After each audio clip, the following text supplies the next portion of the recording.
Question 1. What is Vrml useful for? Answer. Vrml is useful for a variety of applications including data visualization, financial analysis, entertainment, education, distributed simulation, computer-aided design, product marketing, virtual malls, user interfaces to information, scientific visualization. Question 2. What is the difference between Vrml 1.0 and Vrml 2.0? Answer. The three main differences are that Vrml 2.0 includes 3D sound interactivity. Object-oriented structure interactivity means that objects can move around and respond to the user's actions. Question 3. How to put Vrml on a web server? Answer. You can FTP your Vrml file onto a web server, just as you would with an HTML file. The web server will serve your file properly only if the MIME type is set up properly in the server. The MIME type for Vrml is xworld/xvrml. If you see a pile of text appear when you try to access your world from your server, that means the MIME type is not set up properly. Email your webmaster and ask them to set up the MIME type xworld/xvrml for file name extension WRL. In addition, to serve Vrml files that have been compressed with XZIP properly, ask your webmaster to set up the content encoding type xzip for file name extension GZ. Question 4. How to view Vrml on a Mac? Answer. There are now several browsers available for Macintoshes, and not just for Power Macs either. Browsers for 68K Macs include ExpressVR, a Netscape plugin, and Virtus Voyager, a standalone Vrml viewer or helper application. Netscape's Live 3D for Power Mac is gradually becoming stable. Other Power Mac software includes ExpressVR, Voyager, Whirlwind, and Equinox. All of the previous are Vrml 1.0 browsers. The new kid on the block is RealSpace, with Yes, a Vrml 2.0 browser for Power Macs.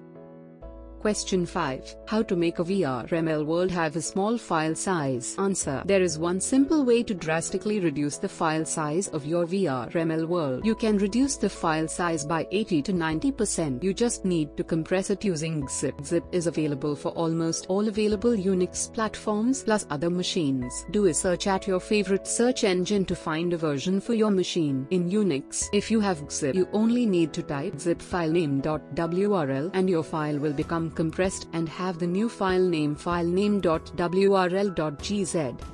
Question 6. How to add behaviors without hand editing? Answer. At this point, there are few Vrml 2.0 authoring tools available that allow significant behaviors, so you're pretty much stuck using text editors. SGI's Cosmo Create includes some capability. Also, Paragraph's Virtual Home Space Builder provides the capability of creating Vrml 2.0 compliant animated textures. Look for Vrml 2.0 behavior authoring software soon from Superscape.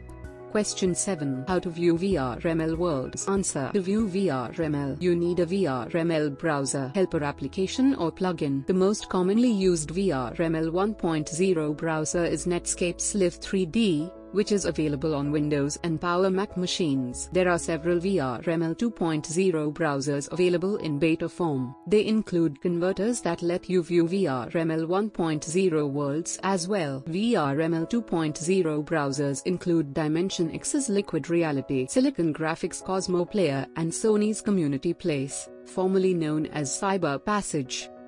Question 8. Do we need to compile Vrml files? Answer. No, you don't need to compile Vrml files. Just like HTML, when you view the source on worlds that have been compressed with XZIP, you may think that they have been compiled, but they have only been compressed. Vrml can be created using any text editor.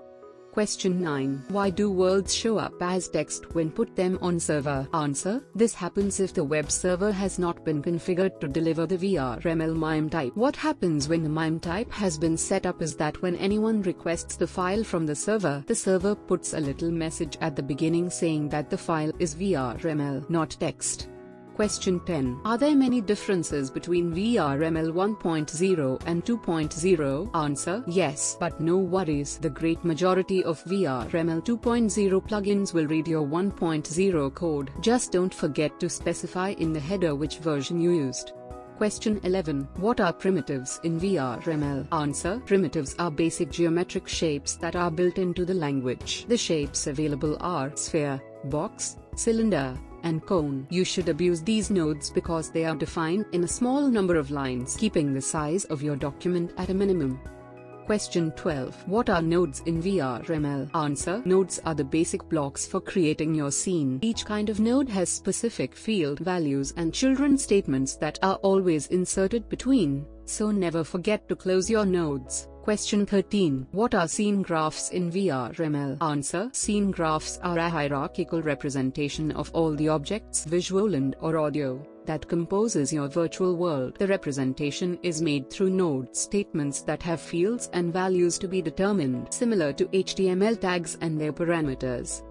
Question 14. How do we get started with Vrml? Answer. You can use any text editor to write your Vrml code. There are also a great number of programs available in the web for different platforms, some for free and others pretty expensive. For viewing your work, as I said before, you'll need a browser with a plugin. There's quite a variety that you can choose from for different platforms. If you have some programming knowledge, learning Vrml will be piece of cake. If not, it's still pretty easy.